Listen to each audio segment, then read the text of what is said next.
جو بول پائے سرےدار کوئی ہے ہی نہیں، جو بول پائے سرےدار کوئی ہے ہی نہیں، مثال میثم تمار کوئی ہے ہی نہیں۔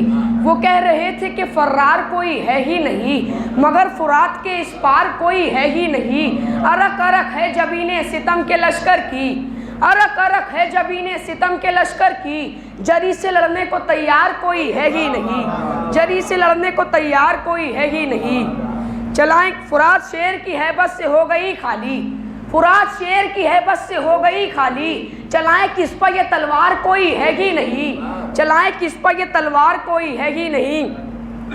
اٹھا کے رکھا ہے 1400 سال سے پرچم، اٹھا کے رکھا ہے 1400 سال سے پرچم، تمہارے جیسا علمدار کوئی ہے ہی نہیں، تمہارے جیسا علمدار کوئی ہے ہی نہیں۔ عزائے شہ کے تبرک پہ ان کو پالا ہے، عزائے شہ کے تبرک پہ ان کو پالا ہے، ہماری نسل میں مکار کوئی ہے ہی نہیں، عزائے شہ کے تبرک پہ ان کو پالا ہے، ہماری نسل میں مکار کوئی ہے ہی نہیں، عزائے شہ کے تبرک پہ ان کو پالا ہے، ہماری نسل میں مکار کوئی ہے ہی نہیں۔ جہاں جہاں پہ ہے مجلس وہاں وہاں پہ ہے یہ، جہاں جہاں پہ ہے مجلس وہاں وہاں پہ ہے یہ، بطول جیسا عزادار کوئی ہے ہی نہیں، بطول جیسا عزادار کوئی ہے ہی نہیں۔ علم یہ کہہ کے نبی نے علی کو سونپ دیا، جہاں میں حیدر کرار کوئی ہے ہی نہیں، علم یہ کہہ کے نبی نے علی کو سونپ دیا، جہاں میں حیدر کرار کوئی ہے ہی نہیں۔ علی کا نفس ہے اس درجہ قیمتی وائس، سوا خدا کے خریدار کوئی ہے ہی نہیں، سوا خدا کے خریدار کوئی ہے ہی نہیں۔ کہا یہ حضرت یوسف نے جون کے جیسا، کہا یہ حضرت یوسف نے جون کے جیسا، پکارا مصر کا بازار کوئی ہے ہی نہیں، پکارا مصر کا بازار کوئی ہے ہی نہیں۔ خدا کا شکر جہنم یہ دے رہا ہے صدا، خدا کا شکر جہنم یہ دے رہا ہے صدا، یہاں پر شہ کا عزادار کوئی ہے ہی نہیں، خدا کا شکر جہنم یہ دے رہا ہے صدا، یہاں پر شہ کا عزادار کوئی ہے ہی نہیں۔ کچھ اس جلال سے بولی بطول کی بیٹی، کچھ اس جلال سے بولی بطول کی بیٹی، لگا یہی سر دربار کوئی ہے ہی نہیں، لگا یہی سر دربار کوئی ہے ہی نہیں۔ اگا رہا ہے سینہ پر شہادتوں کے گلاب، اگا رہا ہے سینہ پر شہادتوں کے گلاب، حسین جیسا زمیندار کوئی ہے ہی نہیں، حسین جیسا زمیندار کوئی ہے ہی نہیں۔ دیے بجھا کے بھی ان کو پرکھ چکا اسلام، دیے بجھا کے بھی ان کو پرکھ چکا اسلام، صف حسین میں غدار کوئی ہے ہی نہیں، صف حسین میں غدار کوئی ہے ہی نہیں۔ نعرہ صلوات۔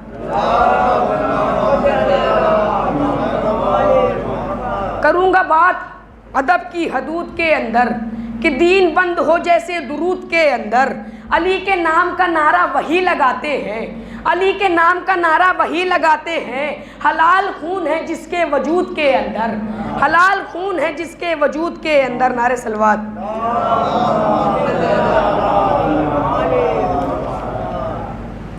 ہیں زخم ابھی تازہ بھائی سے جدائی کے، ہیں زخم ابھی تازہ بھائی سے جدائی کے، زینب کے نہیں دل میں ارمان رہائی کے، زینب کے نہیں دل میں ارمان رہائی کے، بے کس نہ سمجھ لینا آواز اگر دے دوں، بے کس نہ سمجھ لینا آواز اگر دے دوں، آ جائیں گے دریا سے بازو میرے بھائی کے، آ جائیں گے دریا سے بازو میرے بھائی کے۔ نعرہ صلوات۔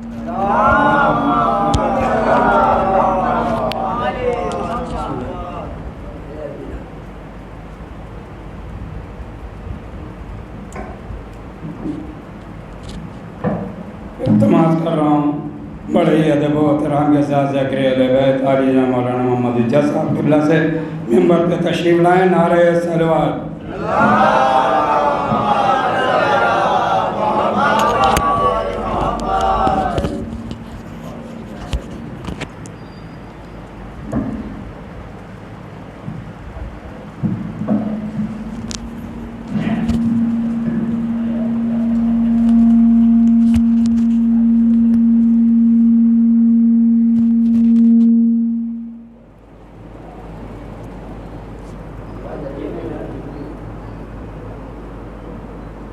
چند نام ہیں جس میں سورہ فاتحہ گزارش کی گئی ہے، اور یہ بھی ایک عظیم ثواب ہے کہ ہم آیات قرآن کو اپنی زبان پر جاری کر لیتے ہیں۔ تو اس لیے اولاً تمہیں فرداً جن نے دیا ہے اس کے لیے فاتحہ پڑھوں گا، جس میں جناب منصف حسین ابن جناب یوسف حسین اور ان کی اہلیہ مرحومہ، ان کے لیے آپ سورہ حمد و سورہ توحید کے ثواب وصال فرمائیں۔ بسم اللہ الرحمن الرحیم۔ اهدنا الصراط المستقيم۔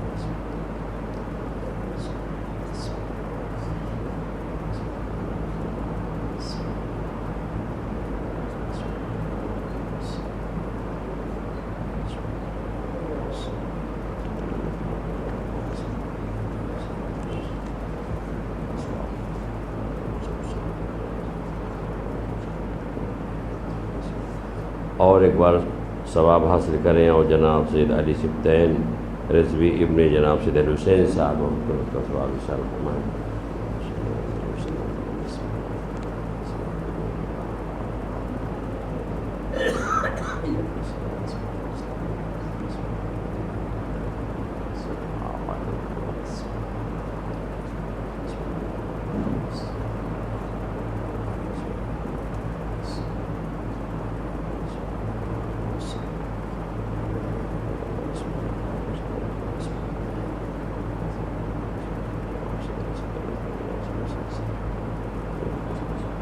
اور ایک آخری بار جناب علیم عباس ابن زیغم عباس اور کنیزہ سورہ بنت صفدر حسین، ان کے لیے سورہ حمد و سورہ توحید کا ثواب وصال فرمائیں۔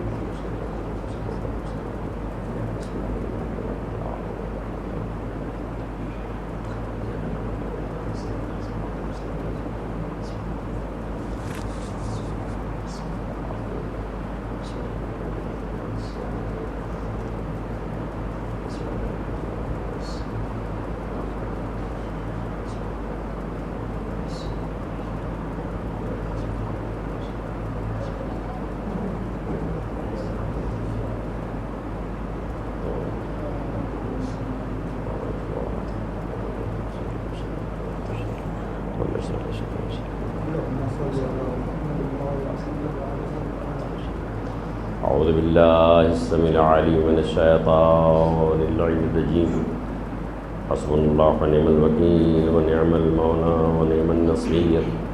بسم اللہ الرحمن الرحیم، الحمد للہ الذی ہدانا لہذا وما كنا لنهتدي لولا ان هدانا الله، لقد جاءت رسل ربنا بالحق والصلاة والسلام على سيدنا ونبينا وشفيع ذنوبنا وطبيب نفوسنا وحبيب قلوبنا أبي القاسم محمد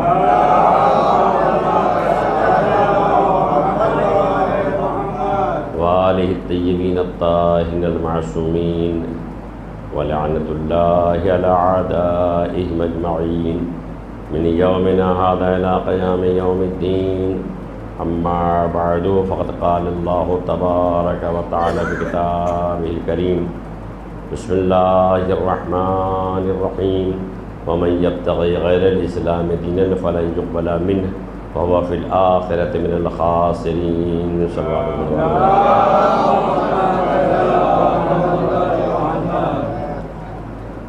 دیکھیے، دین اسلام سے متعلق آیہ کریمہ کی تلاوت کی ہے، اس کا تعلق اسلام سے ہے۔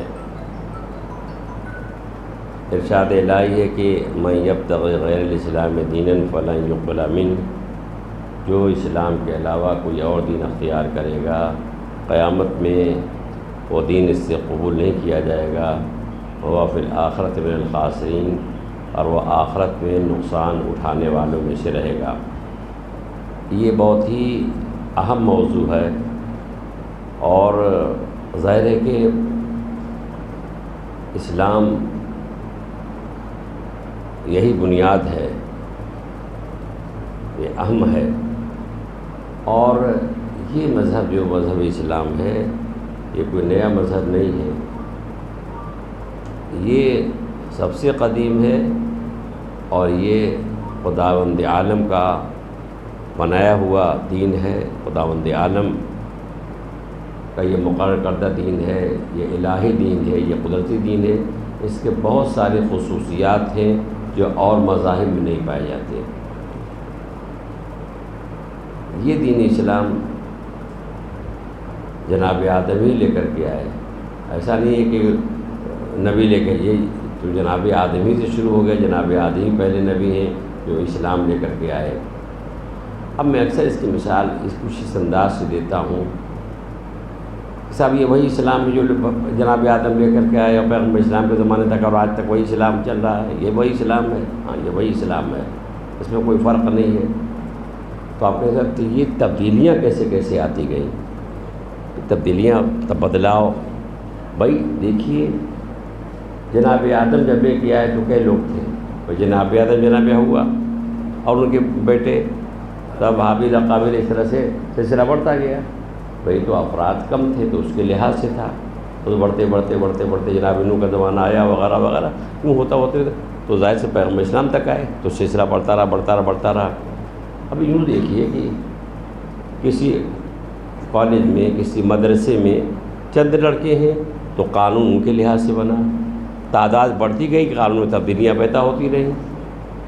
بھائی تعداد بڑھتی رہی، اصول بھی بدلتے رہے۔ اب بعد میں ہزاروں بچے آ گئے تو اب ہزاروں کے لحاظ سے اصول بنا، پہلے 10-20 تھے تو ان کے لحاظ سے بنا، اور جب ہزاروں ہو گئے تو ہزاروں کے اعتبار سے بنا۔ اب ذرا اس کو دیکھیے، اب میں بہت واضح لفظوں میں اس کو اور سمجھانے کی کوشش کروں کہ دیکھیے یہ پہلے کیا تھا، ذرا غور کیجئے گا۔ ایک چھوٹا سا بچہ پیدا ہوا 2 مہینے کا ہے، 2 مہینے کا بچہ ہے۔ سچ بتائیے 2 مہینے کے بچے کے لیے لباس بنے گا تو کتنا بڑا بنے گا؟ وہ جو لباس بنے گا تو بچے کے 2 مہینے کے قد کو دیکھ کے بنے گا۔ اچھا صاحب ٹھیک، اب وہ بچہ 2 سال کا ہو گیا، اب جب 2 سال کا ہوا تو 2 سال کے لحاظ سے لباس بنا۔ اب میں کہتا ہوں نہیں صاحب وہ 2 مہینے کا تھا تو وہی کپڑا پہنائیے۔ آپ کو کیسی عقل مندی کی باتیں کر رہے ہیں؟ وہ آئے گا نہیں، اب وہ آئے گا نہیں بھائی، کیوں؟ اس لیے کہ وہ بدل گیا بھائی، 2 مہینے کا تھا تو اس کے لحاظ سے بنا، اب وہ 2 سال کا ہو گیا۔ جب 2 سال کا ہو گیا بھائی تو اب ظاہر سی بات ہے کہ اب 2 سال کپڑا اس کے لیے ضروری ہے، اس کے قد و قامت کے لحاظ سے۔ اچھا بھائی ٹھیک ہے، اب وہ لڑکا ہو گیا 6 سال کا، اور جب 6 سال کا ہو گیا تو میں کہوں گا لیجئے صاحب ابھی 2 سال پہلے بنا تھا تو وہی پہنائیے۔ 6 سال میں ارے بھائی کیسی باتیں کر رہے ہیں، وہ 2 سال کا وہ بیکار ہو چکا۔ اب ہم مانتے ہیں کہ وہ بھی تھا لباس، اور اب وہ بیکار ہو چکا۔ کیوں بیکار ہو چکا؟ اس لیے بیکار ہو چکا جب لڑکا 6 سال کا ہو گیا۔ جب 6 سال کا ہو گیا تو اب مناسب نہیں وہ اس کے لیے ہے، مانتے کہ تھا کوئی بات نہیں تھا وہ، لیکن اب اس وقت اس کے لیے مناسب نہیں ہے۔ اب وہ لڑکا ہو گیا 10 سال کا، تو جب 10 سال کا ہو گیا تو ہم نے کہا صاحب کہ وہی 6 برس جو کپڑا 6 برس والا کپڑا ہے وہی استعمال کیجیے۔ ارے بھائی وہ آئے گا نہیں، ہم مانتے ہیں کہ وہ تھا، ہم اس سے انکار نہیں کرتے، لیکن اب اس کی ضرورت نہیں ہے، یعنی کہ اب اس کا قد بڑھ گیا ہے، وہ 10 سال کا ہو گیا ہے۔ اب آئیے صاحب، اب وہ لڑکا 15 سال کا ہو گیا۔ جب 15 سال کا ہو گیا تو وہ 10 برس کی عمر میں جو لباس بنا تھا اب وہ بیکار ہو گیا۔ ہم انکار نہیں کرتے، ہم کہتے وہ بھی تھا مگر اب اس کے لیے مناسب نہیں ہے۔ تو آپ دیکھیے بچہ وہی ہے، لباس بدلتا رہا، بچے میں کوئی فرق نہیں، بچہ وہی ہے، لباس بدلتا رہا ہے۔ لیکن اب ایک منزل یہ ہو کہ لڑکا 18 سال کا ہو گیا، اور جب 18 سال کا ہو گیا تو اب وہ جتنے لباس آئے تھے 2 مہینے والے، 4 مہینے والے، 4 برس والے، 10 والے، ہم مانتے ہیں کہ وہ لباس رہا، لیکن وہ اب اس پر مناسب نہیں ہے۔ اب جب 18 سال کا ہو گیا، اب جو ناپ مل گئی تو اب مکمل ہوگی، اب نہ بڑا ہوگا نہ چھوٹا ہوگا۔ بس ایسے ہی سمجھ لیجیے، اسلام جب جناب آدم لائے تو لباس شریعت مختصر تھا، جناب نوح آئے کچھ بڑھا اور بڑھا اور بڑھا، بڑھتے جب پیغمبر اسلام آئے تو اب لباس شریعت مکمل ہو گیا، اب قیامت تک کوئی تبدیلی نہیں ہوگی۔ صلوات پڑھیں محمد والے محمد پہ۔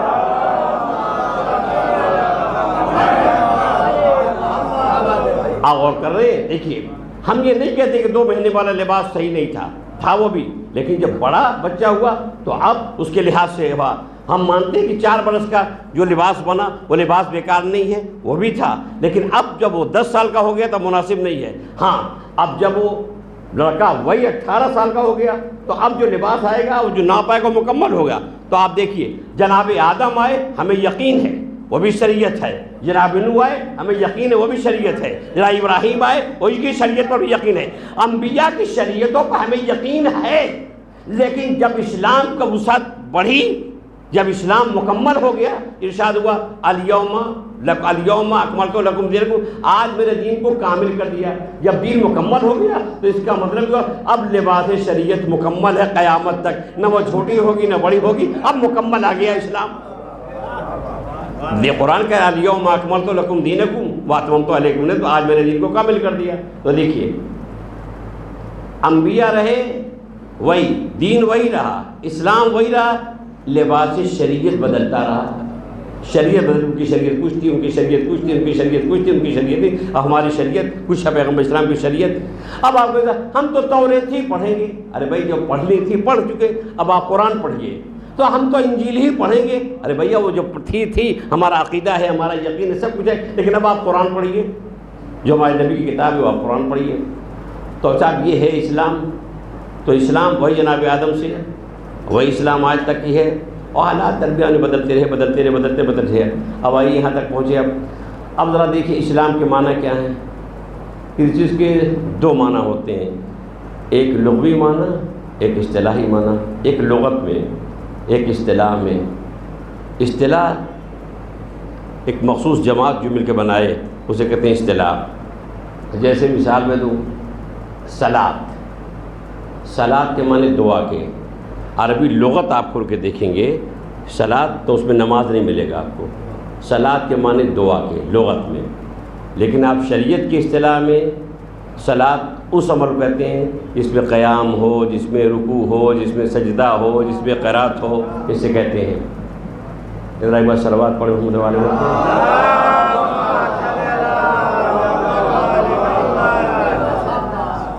تو میں نے عرض کیا کہ صلاۃ کے 2 معنی ہیں۔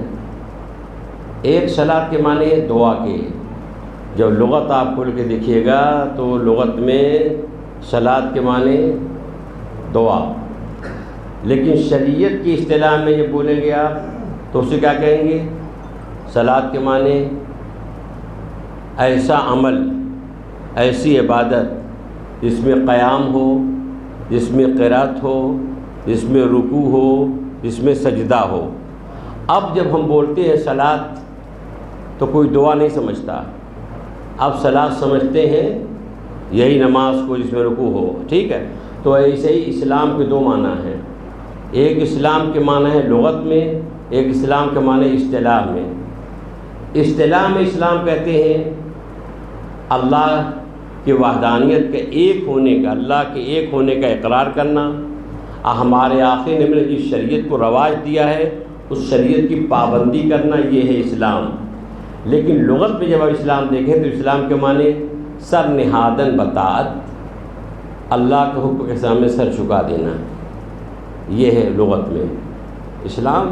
سر نہادن بطاعت، طاعت کے لیے سر کو جھکا دینا، یہ ہے اسلام لغت میں، اور اصطلاح میں وہ بتایا۔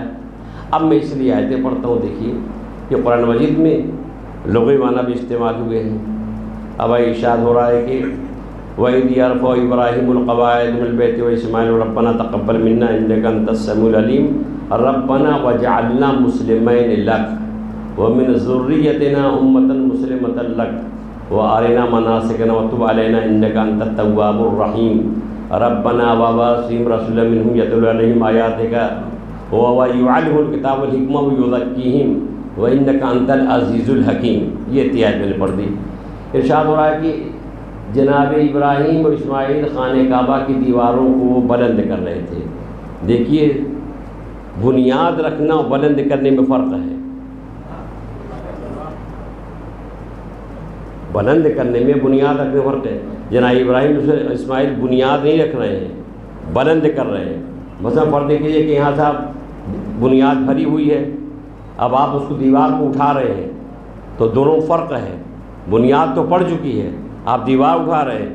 جناب ابراہیم یہ نہیں کہہ رہے کہ بنیاد رکھ رہا ہوں، بنیاد تو خانہ کعبہ کی پڑ چکی، اب یہ کیا کر رہے ہیں؟ دیوار کو بلند کر رہے ہیں.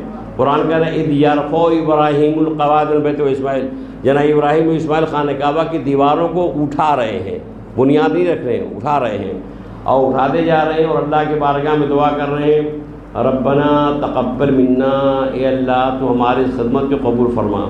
دیکھیے اب اس میں پیغام ہے، اتنا بڑا گھر بنا رہے، اتنا بڑے گھر کی دیوار بلند کر رہے ہیں، لیکن کوئی فخر نہیں ہے کہ میں وہ کام کر رہا ہوں جو کسی نے نہیں کیا، نہیں کوئی نہیں. دیکھیے کہتے ہیں کہ ربنا تقبل منا، پالنے والے تو خدمت یہ قبول کر لے، یہی کافی ہے. ربنا تقبل منا، پالنے والے میرے معبود یہ تو خدمت قبول کر لے. تو اس میں ہمارے لیے پیغام ہے. یہ صاحب ادا خانہ بہت بڑا بنا دیا، کوئی بنا دینا کوئی کمال کی بات نہیں ہے. مدرسہ بہت بڑا بنا دیا، یہ مدرسہ بنانا کوئی کمال کی بات نہیں ہے. کتابیں لکھ دیا، کوئی کمال کی بات نہیں ہے. اللہ قبول کر لے یہ کمال کی بات ہے. تو سب سے بڑا مسئلہ جو ہے قبولیت کا ہے، سب سے بڑا مسئلہ قبولیت کا ہے. اللہ قبول کر لے خدمت کو. دیکھیے معصومین کی توجہ جو ہے مکان و مکانیات پہ نہیں ہے، عمل کو نہیں دیکھتے، یہ قبولیت عمل کو دیکھتے ہیں کہ اللہ کی بارگاہ میں وہ عمل قبول ہو جائے. تو کہتے ہیں ربنا تقبل منا، اے پالنے والے میرے معبود تو ہمارے خدمت کو قبول فرما، وجعلنا مسلمین لک، اور ہم دونوں کو اپنا مسلم قرار دے. ہم دونوں کو اپنا، تو کیا یہ اب تک مسلمان نہیں ہے؟ جناب ابراہیم اسماعیل کہ ربنا وجعلنا مسلمین، یہ پالنے والے ہم دونوں کو اپنا مسلم قرار دے. تو آپ یہ نہ مسلمان نہیں ہیں. ارے بھائی یہ تو اسلام لانے والے ہیں، مسلمان ہونے کا سوال ہی نہیں کہ مسلمان ہو، نہیں. ربنا وجعلنا مسلمان لک، پالنے والے میرے معبود تو ہم دونوں کو اپنا مسلم قرار دے. کیا مطلب؟ یعنی ہم کو فرما بردار اپنا قرار دے. دوسرے لفظوں میں اپنے ہر حکم کے سامنے سر جھکانے والا قرار دے. یہ اسلام لانا نہیں ہے. یعنی یہ دعا کرے پالنے والے تو ہر حکم کے سامنے سر جھکانے والا قرار دے کہ ہم تیرے ہر حکم کے سامنے سر جھکا لیں. تو اسلام کے معنی دیکھیں لغت میں سر جھکانا. اور اس بات کہتے ہیں وَمِن ذُرِّيَّتِنَا أُمَّةً مُسْلِمَةً لَكَ، اور میرے گروہ، میرے اولاد میں سے بھی، میری ذریت میں سے، میری اولاد میں سے بھی ایک گروہ کو اپنا فرما بردار قرار دے کہ وہ بھی تیرے ہر حکم کے سامنے سر جھکا لے. اچھا اب دیکھیے جناب ابراہیم نے دعا کی. یہ دعا کب کی؟ خانہ کعبہ کی دیواروں کو بلند کرتے وقت یہ دعا کی. تو صرف اپنے لیے دعا نہیں کی، ذریت کے لیے بھی دعا کی. کیا دعا کی؟ پالنے والے مجھے اور اسماعیل کو اپنے ہر حکم کے سامنے سر جھکانے والا قرار دے، اور میری اولاد میں سے بھی ایک گروہ کو اپنا فرما بردار قرار دے.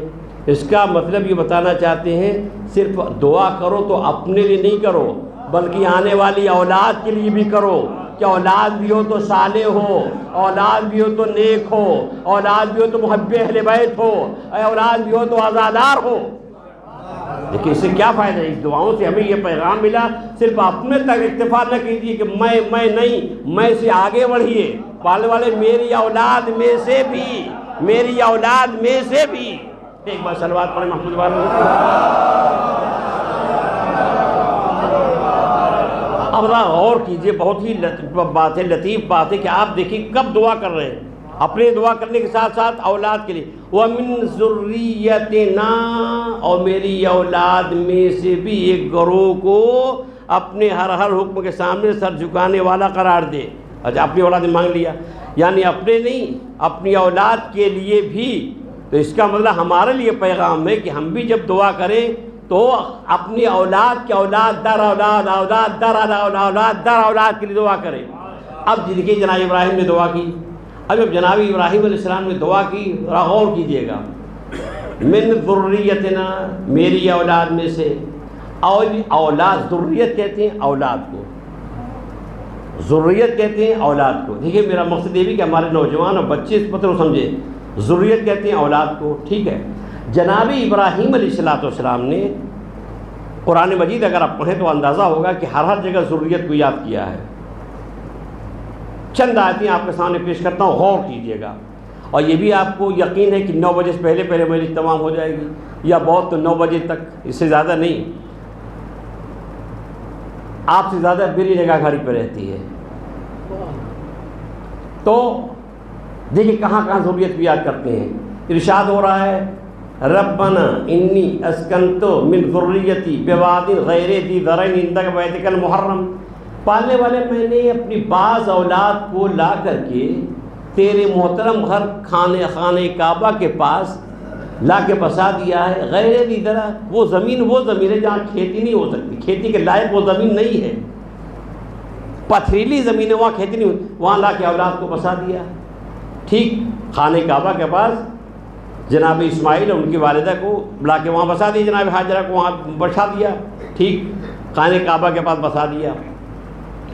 اب اس کے بعد جو خانہ کعبہ کی دیوار بلند کرنے کا مسئلہ ہوا تو وہاں پہ دیکھیں ضروریت کو یاد کیا کہ میری اولاد میں سے بھی ایک گروہ کو اپنا مسلم قرار دیں. اچھا اب آئیے، اب اللہ نے جب کہا کہ پالنے والے جب امامت ملی آپ کو، انی جاعلک للناس اماما، میں تم کو ابراہیم لوگوں کا امام بنا رہا ہوں، تو کہتے ہیں وَمِن ذُرِّيَّتِي، لیکن کیا میری اولاد میں بھی سلسلہ چلے گا؟ تو کہا یہ میرا عہدہ ظالم تک نہیں پہنچے گا. اس کا مطلب قیامت تک ظالم امام ہو ہی نہیں سکتا. سب کچھ ہو سکتا ہے، امام نہیں ہو سکتا وہ، لیکن یہ عہدہ الہی جو ہے ظالم تک نہیں پہنچے گا. تو اب یہ دیکھیں ضروریت کو کہاں کہاں یاد کیا. خانہ کعبہ کے پاس لا کے بسایا، خانہ کعبہ کی دیوار بلند کیا تو ضروریت کو یاد کیا.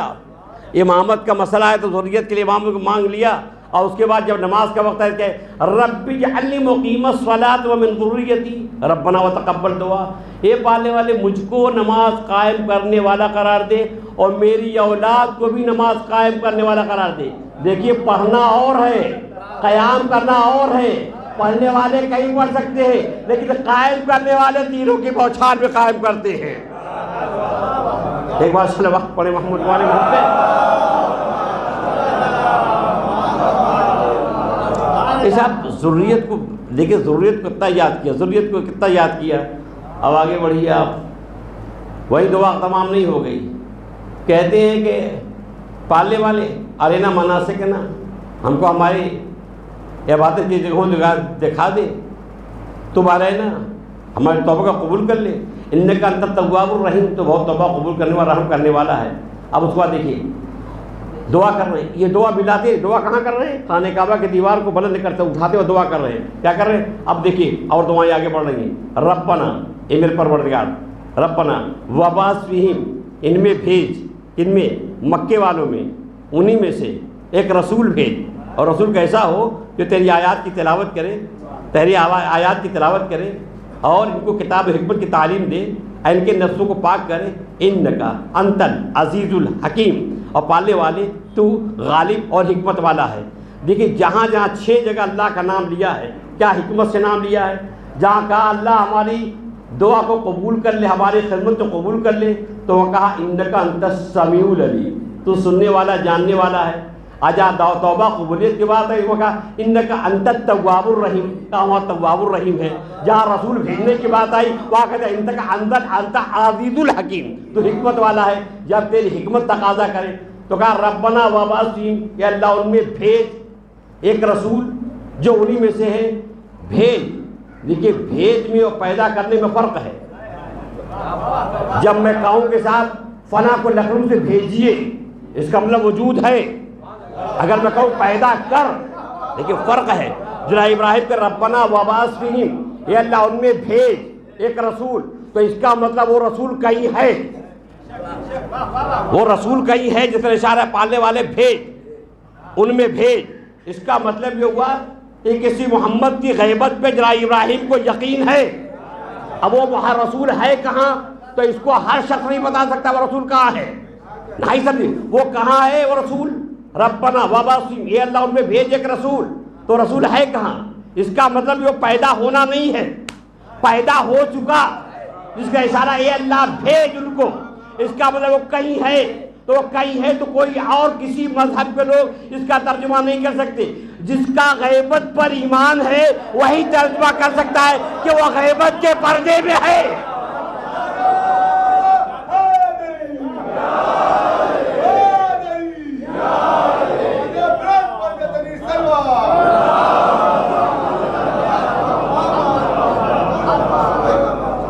پھر میں پڑھتا ہوں ربنا، یہ پالنے والے، وابعث فیہم، ان مکے والوں میں بھیج، کس کو؟ رسول کو. تو بھیج تو کہاں ہے وہ؟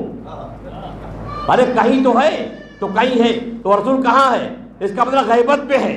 تو اس کا مطلب ایک غیبت میں رسول ہے جس کے ظہور کی دعا کر رہے ہیں، اور وہ کون ہے؟ پہلا محمد ہے. تو اگر جناب ابراہیم پہلے محمد کے ظہور کی دعا کرے، تو اگر ہم آخری محمد کے ظہور کی دعا کریں تو یہ کیسے؟ وہ کہاں ہے؟ وہ کہاں ہے؟ ارے جہاں پہلا محمد ہے وہی آخری محمد ہے. وہ غیبت کے پردے میں، یہ بھی غیبت کے پردے میں.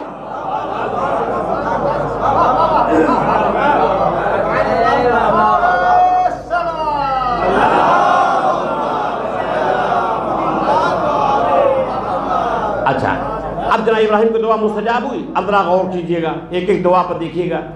مستجاب ہوئی، قبول ہوئی دعا. اب آئیے، جناب ابراہیم اسماعیل نے کیا دعا کی تھی؟ پالنے والے ہم کو اپنا مسلم قرار دے، اپنے حکم کے سامنے سر جھکانے والا قرار دے. ٹھیک. اب ان کو یہ ہوا کہ دعا قبول ہوئی کہ نہیں. اسلام کے معنی دیکھیے، اسلام کے معنی سر جھکانا اللہ کے حکم کے سامنے. اور جناب ابراہیم کرے خانہ کعبہ کے دیوار بند کرتے، اے اللہ مجھ کو بھی اور اسماعیل کو بھی اپنے حکم کے سامنے سر جھکانے والا قرار دے. اب آئیے، دعا قبول ہوئی کہ نہیں؟ دیکھیے امام بخش تفسیر انوار الرجب میں لکھتے ہیں، اذا جناب ابراہیم نے خواب میں دیکھا کہ میں بیٹے کو ذبح کر رہا ہوں. میں یہ بتانا چاہوں دعا قبول ہے کہ نہیں؟ اگر سر جھک جائے، لیسا کہنے کہ پالنے والے میرے پاس میں نے خواب اپنے بیٹے سے کہہ رہے ہیں، جناب اسماعیل سے کہہ رہے ہیں، اور ان کا سن کتنا ہے؟ مفسرین میں اختلاف ہے، لیکن معتبر قول یہ ہے کہ وہ عمر 13 سال کی تھی. جناب اسماعیل کی 13 سال کی عمر تھی. تو اب جناب ابراہیم کی عمر کتنی تھی؟ 90 سال کی.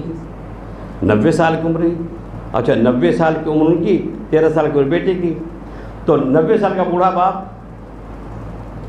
بیٹے سے کیا کہہ رہا ہے کہ یا بنیا انی ارا فی المنام، میں خواب میں دیکھ انی اذبحک کا، میں تم کو اپنے ہاتھوں ذبح کر رہا ہوں، فانظر ماذا ترى، ذرا غور کر تمہاری رائے کیا ہے. اب آپ بتائیں 13 برس کے لڑکے، شریعت کی نگاہ میں 13 برس کا نابالغ ہے، اور 13 برس کے لڑکے سے کہہ رہے ہیں کہ بیٹا میں نے خواب میں دیکھا میں تم کو ذبح کر رہا ہوں.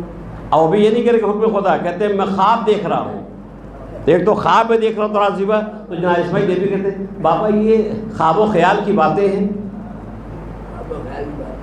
مگر نہیں کہتے ہیں، یا کہتے ہیں بابا جو آپ کو حکم دیا چکا ہے، یا ابتفعل ما تؤمر، اے بابا جو آپ کو حکم دیا جائے اس پر آپ عمل کریں.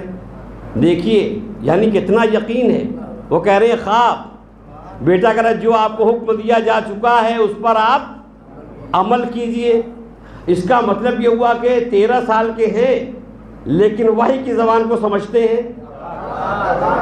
مسلمان کہتے ہیں، اب کبھی مسلمان سے کہوں ارے بھائی یہ کیا کہہ رہے ہیں، 13 سال کے ہیں، یہ بھی تو کیسے کہہ رہے خواب و خیال کے بات ہے. اور کہتے ہیں کہ جو اللہ کا حکم ہو چکا ہے اس پر عمل کیے، یعنی 13 برس کے ہیں، وحی کی زبان کو سمجھ رہے ہیں.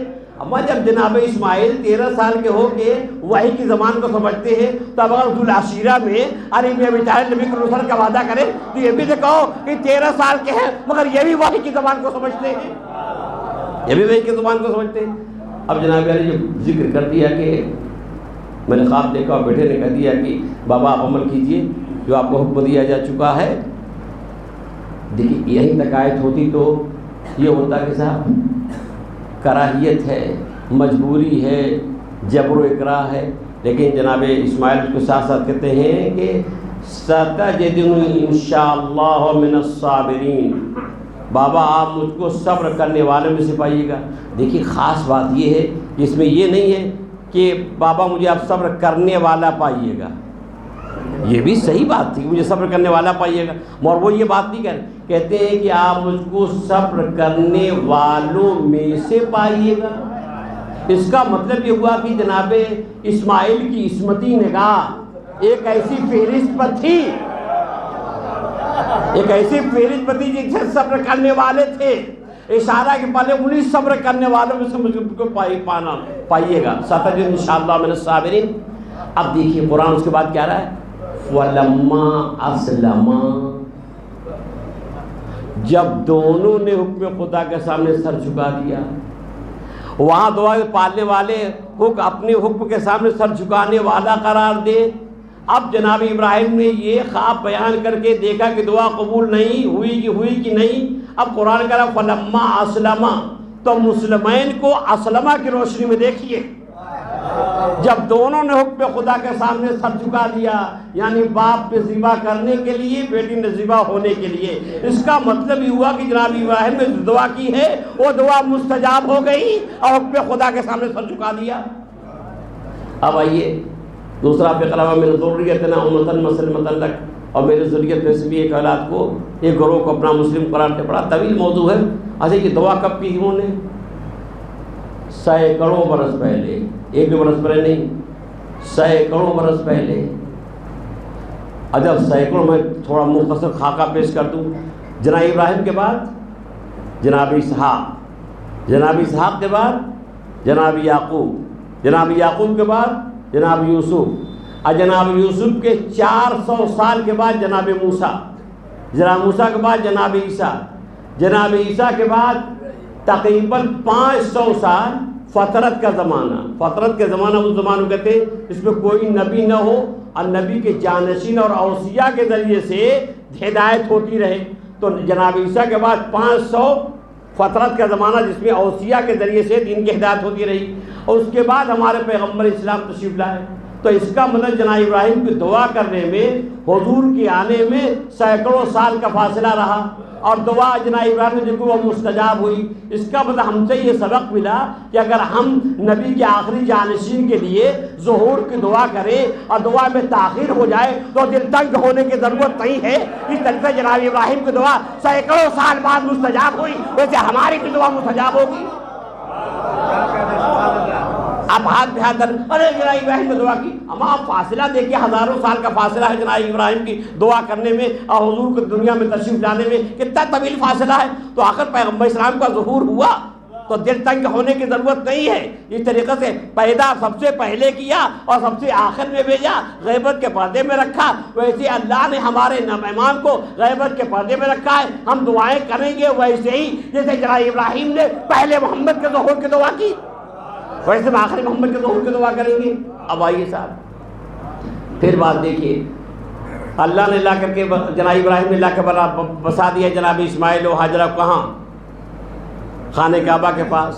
اچھا دعا کی ضروریت کے لیے دیوار بلند کرتے وقت ٹھیک، امامت مانگی ضروریت کے لیے، نماز کو قائم کرنے کے لیے مانگی ضروریت کے لیے، لے آ کے بسایا خانہ کعبہ کے پاس۔ خانہ کعبہ کے پاس کیوں لا کے بسایا؟ اور سلسلہ بڑھتا رہا، جناب اسماعیل کے خاندانی سلسلہ بڑھتا رہا، یہ سلسلہ بڑھتا رہا، لے کے بسایا کیوں؟ خانہ کعبہ کے پاس بسانے کا راز کب کھلا؟ یہ راز اس وقت کھلا جب جناب فاطمہ بنت اسد گھر سے نکلی۔ دیکھیے بات کو بات سے ملائیے، سینکڑوں برس پہلے جناب ابراہیم نے دعا کی تھی دیوار بلند کرتے وقت، اور سینکڑوں سال کے بعد جناب فاطمہ بنت اسد آئی ہیں، اپنے گھر سے نکلی ہیں۔ اور جب گھر سے نکلی ہیں کیسا؟ ولادت کا وقت قریب ہے، ولادت کا وقت قریب ہے، اور جناب فاطمہ بنت اسد اپنے گھر سے نکلی ہیں۔ سوال ہی کہ ایسے وقت نکلی ہیں، تو میں یہ کہوں گا کہ خود سے نہیں نکلی ہیں بلکہ وحی کے اشاروں سے نکلی ہیں۔ اشارے وحی ہوا کہ باپ نکلی ہے۔ اب جب نکلی ہیں تو آئی ہیں خانہ کعبہ کے پاس، خانہ کعبہ کے پاس کھڑی ہو گئی اور آسمان سے نگاہ کی۔ اور جب آسمان سے نگاہ کی دعا کی، وہ دعا کیا کی؟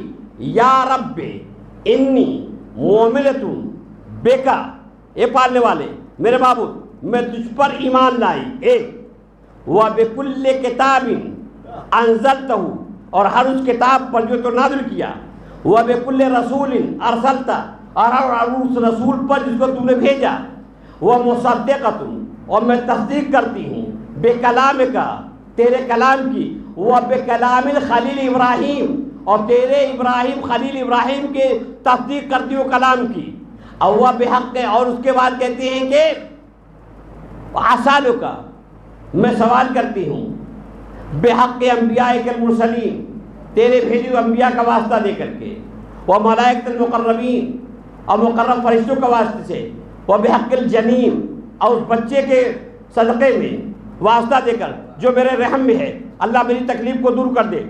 اب دیکھیے یہ ہے جناب فاطمہ بنت اسد کی دعا۔ دنیا کہتی ہے صاحب علی بن ابی طالب کے والد معاذ اللہ کافر تھے۔ ارے جس کی بیوی اتنی مومنہ ہو،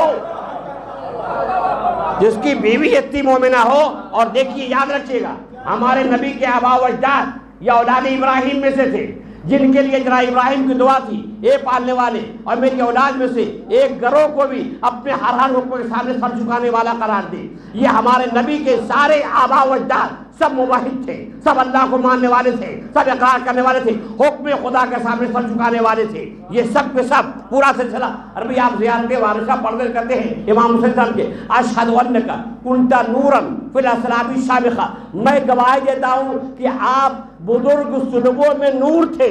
یہ صلب کون تھے؟ وہی نبی کے آباء و اجداد جسے امام حسین صاحب السلام کا نور تھا۔ اب آپ غور کیجئے کہ یعنی آپ بتائیں کہ اتنی تفصیل کے ساتھ جناب فاطمہ سے دعا کر رہی ہیں، اتنی تفصیل کے ساتھ، وہ بھی خانہ کعبہ کی دیوار کے سامنے کھڑی ہو کر دعا کرتی ہے۔ پھر دعا میں دہراتا کہتے ہیں کہ یا رب انی مومنۃ بک، میں تجھ پر ایمان لائی۔ یہاں کافی نہیں ہے، دیکھیں کتنے ترتیب سے کہہ رہی ہے، وَبِكُلِّ کتاب انزلتا، اور ہر کتاب پر جو تُو نے نازل کیا ہے، یعنی جتنی کتابیں اس پر بھی ایمان ہے۔ وَبِكُلِّ رَسُولٍ أَرْسَلْتَ، اور ہر اس رسول پہ جسے تو نے بھیجا ہے، دیکھیں اس پر ایمان ہے۔ اور وہ کہتا ہے انی مصدقۃ، اب میں تصدیق کرنے والی ہوں، کس کی؟ بِكَلَامِكَ، تیرے کلام کی، وَبِكَلَامِكَ الْخَلِيلِ ابراہیم، اور ابراہیم خلیل کی کلام کی تصدیق کرتی ہوں۔ قد بنا بیت العتیق، جنہوں نے خانہ کعبہ کی دیواروں کو بلند کیا۔ اب اس کے بعد یہ جب پوری دعا کر چکی تو اب کہتی ہے، سوال کرتی ہے، پہلے اپنے ایمان کا اظہار کیا، جب مکمل ایمان کا اظہار کر چکی تو اب دعا کرتی ہے۔ اس کا مطلب فاطمہ بنت اسد دعا کرنے کا سلیقہ بھی بتا رہی ہے۔ دعا کرنے کا سلیقہ یہ، پہلے ایمان کا اظہار کرو، عقیدے کا اظہار کرو، اس کے بعد دعا کرو۔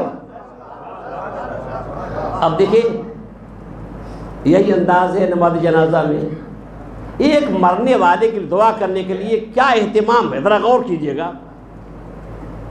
ایک مرنے والے کی دعا کرنے کے لیے کیا اہتمام، اشہد ان لا الہ الا اللہ، یعنی اپنے عقیدے کا اظہار کرتے ہیں پہلے آپ، اس بار کہتے ہیں دوسری تک دعا میں کہتے ہیں اللہم صلی علی محمد پالنے والے محمد والے محمد پر انبیاء پہ مجھ سے پر رحمت نازل فرما، یعنی جنہوں نے ہمیں سلیقہ بتایا ہے، توحید کا پیغام پہنچایا، ہمیں مسلمان بنایا ہے، موحد بنایا ہے، ان کے لیے سلوات دعا۔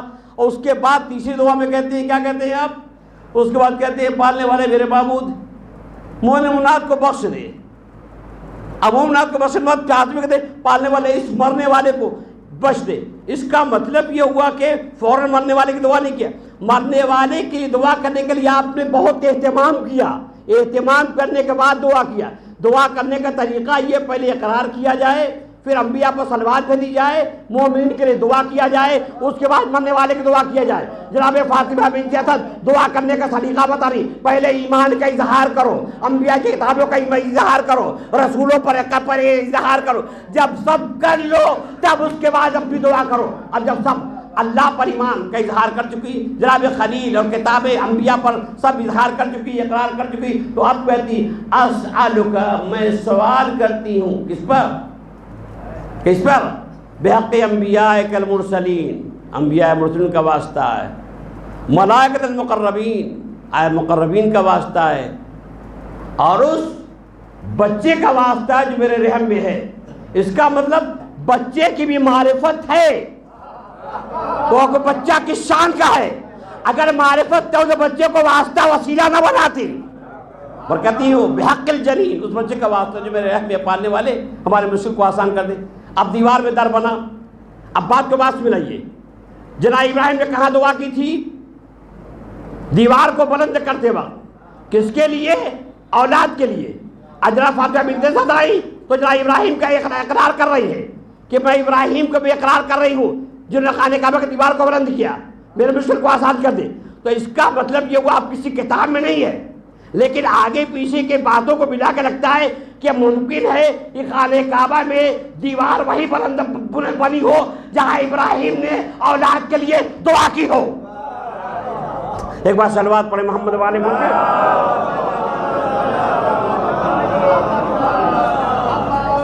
تو اسلام کے معنی کیا ہیں؟ اسلام کے معنی ہے طاعت کے لیے سر جھکا دینا۔ بہت سی باتیں رہ گئیں، تو اسلام کے معنی یہ ہے کہ اللہ کا حکم کے سامنے سر تسلیم خم کر دینا، یہ لغوی معنی ہے۔ اصطلاحی معنی یہ ہے کہ اللہ کی توحید کا یکتائی کا اقرار کرنا، اور پیغمبر اسلام نے جو شریعت نافذ کی ہے، جو شریعت کو رواج دیا ہے، اس کی پابندی کرنا، یہ اسلام۔ اور اسی اسلام کو بچانے کے لیے امام حسین علیہ السلام کربلا کے میدان میں آئے تھے۔ یہ اسلام بہت گراں قد اسلام ہے۔ بس یہ سمجھیے آپ، میں اس کی مثال یوں دوں کہ اسلام بہت کمزور ہو چکا تھا۔ جیسے کوئی انسان مجروح ہو، زخمی ہو، اور اس پہ خون کی ضرورت ہو۔ جب خون کی ضرورت ہوتی ہے مریض کو، مجروح کو، تو مریض کا تیماردار آگے بڑھتا ہے، میرا خون، میرا خون، میرا خون۔ لیکن ڈاکٹر ہر خون نہیں قبول کرتا، بلکہ یہ دیکھتا ہے کہ اس خون میں کوئی جراثیم تو نہیں ہے۔ اگر کسی کے خون میں جراثیم ہوتے ہیں تو اسے لینے سے انکار کر دیتا ہے۔ ایسے اسلام آواز ذرا حل میں ناصر، کیا وہ میرا ناصر ہے؟ کیا کہ میری مدد کرنے والا ہے؟ تو خاندان ابو طالب کے لوگ آگے بڑھے، اپنا خون، اپنا خون، اپنا خون۔ اور امام حسین السلام نے اب رات سمجھ گیا، امام حسین السلام نے شب عاشور چراغ کیوں بجھا دیا؟ امام نے شب عاشور چراغ اس لیے بجھا دیا تاکہ میں اپنے اصحاب کا امتحان لے لوں کہ ان کا خون اس قابل ہے کہ اسلام کے رگوں میں جائے۔ اب امام حسین السلام نے چراغ کھول کر دیا، کہا جس کو جانا ہو چلا جائے۔ لیکن جب کوئی نہیں گیا تو اس کا مطلب یہ ہوا کہ وہ ہیں جس ان کا خون اس لائق ہے کہ اسلام کے رگوں میں منتقل ہو۔ عزیزان گرامی، یہ شہدائے کربلا یہ کتنے گراں قدر ہے۔ خدا کی قسم امام زیارت فرماتے ہیں، اے شہدائے کربلا، بے ابی تم مومن، میرے ماں باپ تم پر قربان ہو جائیں۔ تم پاک و پاکیزہ و طابت الارض التي فيها دفنتم، اور زمین پاک و پاکیزہ جس میں تم دفن کر دیے گئے، جس میں تم دفن کر دیے گئے۔ تو امام حسین صلی اللہ علیہ وسلم نے دین کو بچایا۔ خود امام حسین صلی اللہ علیہ وسلم یہ دین کی حقانیت کا مظہر ہے، دین ہے، دین کی حقانیت کا مظہر ہے۔ جو امام حسین سے وابستہ ہو گیا وہ مسلمان ہو گیا، اس نے یاد پا لی۔ دیکھیے کیسے کیسے امام حسین نے ہدایت کی ہے، یہ دین کی حقانیت کی مظہر ہے۔ بس میں نے مجلس تمام کر دیا، اپنی آنکھوں میں اشک آ گئے۔ یزید کا دربار ہے اور امام حسین سے نواسے رسول دل بند فاطمہ زہرا کا سر تشت تلا میں رکھا ہوا ہے۔ اہل حرم رسل بستہ کھڑے ہوئے ہیں، جس میں 5 برس کی بچی سکینہ بھی ہے۔ یزید کی نگاہ جناب سکینہ میں پڑی تو کہتا ہے کہ سکینہ، میں نے سنا کہ تمہارا بابا تم کو بہت چاہتے تھے۔ کہاں بہت چاہتے تھے؟ کہا مجھے یقین نہیں ہے، مجھے یقین تو اس وقت آئے گا جب یہ حسین کے پھٹا ہوا سر ہے اور تم آواز دو اور سر حسین تمہاری آغوش میں آ جائے۔ جب اس نے یہ بات کہی جناب سکینہ کا دل دکھا، ایک بار تک مرتے کا جلا ہوا دامن پھیلایا اور آواز دی، اے بابا آپ کی محبت کا امتحان لیا جا رہا ہے، بابا میری آغوش میں آ جائیے۔ بس یہ جناب سکینہ کے دل کی آواز تھی۔ ایک مرتبہ سر حسین بلند ہوا، بچی کی آغوش میں آ گیا، بچی نے اپنے رخسار بابا کے رخسار پر رکھ دیے۔ خدا آپ کی آواز ابراہیم نازل فرمائے۔ تشتے تلے مظلوم کربلا کا سر رکھا ہوا ہے، جو وہ گستاخی کرنا میں نہیں بیان کر سکتا، صحابی رسول برداشت نہیں کر سکا۔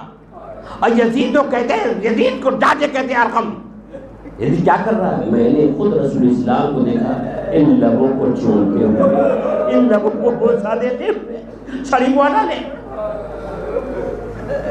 سفیر روم بیٹھا ہوا تھا، سفیر روم یہ عیسائی تھا، روم کا سفیر۔ اس نے یزید سے پوچھا کہ یہ تشتلا میں کس کا سر ہے؟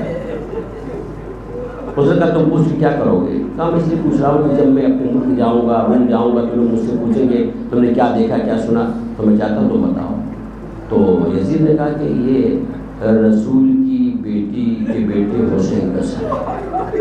وہ ٹٹکی باندھے ہوئے حسین کے سر مبارک کو دیکھ رہا ہے، نہ جانے کس نگاہ سے تلے حسین کو دیکھ رہا تھا۔ تو اس نے ایک مرتبہ کہا یزید تجھ سے اچھے تو ہم ہیں، کہا ہم عیسائی ہیں، لیکن ہمارا عالم یہ ہے کہ جناب عیسیٰ کے سواری کی خاک، یعنی جناب عیسیٰ کی سواری پہ چڑھتے ان کے قدموں کی خاک کو ہم عزت و احترام سے دیکھتے ہیں اور چومتے ہیں۔ وائے تجھ پر نواسی اور رسول کے درمیان ایک بیٹی کا فاصلہ ہے، ایک بیٹی کا فاصلہ ہے، آخر ان کے نواسے کو شہید کر دیا ہے۔ بس یہ سننا تھا کہ یزید کے فوراً جلاد کو دیا، جلاد آگے بڑھ اور سفیر روم کا سر قلم کر دے۔ جلاد آگے بڑھا، یعنی کس انداز سے وہ دیکھ رہا تھا سفیر روم، جیسے جلاد آگے بڑھا یہ دوڑتا ہوا لپک کے فوراً گیا اور زہرا کے لال کے سر کو اپنی آغوش میں لے لیا اور آغوش میں لے کے مولا حسین میں آپ کی محبت میں قدر ہو رہا ہوں، اے مولا بالکل آپ پہ جس دین پہ شہادت پیش کیے وہی دین حق ہے۔ اور ایک مرتبہ آپ نے ہاتھوں میں سر حسین لے کہتا ہے اشہد ان لا الہ الا اللہ اشہد ان محمد رسول اللہ۔ ارے سفیر روم کا سر قلم ہوا، اہل حرم ماتم کرنے لگے، اہل حرم ماتم کرنے لگے، واہ حسینہ واہ حسینہ کی آوازیں بلند ہو گئی۔ جدن بقضائه وتصديق الأمر۔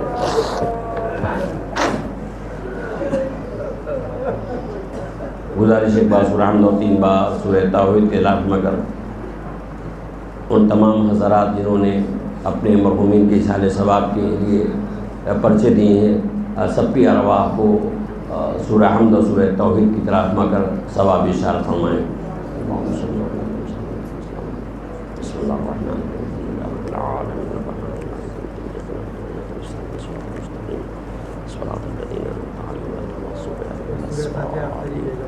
بسم اللہ الرحمن الرحیم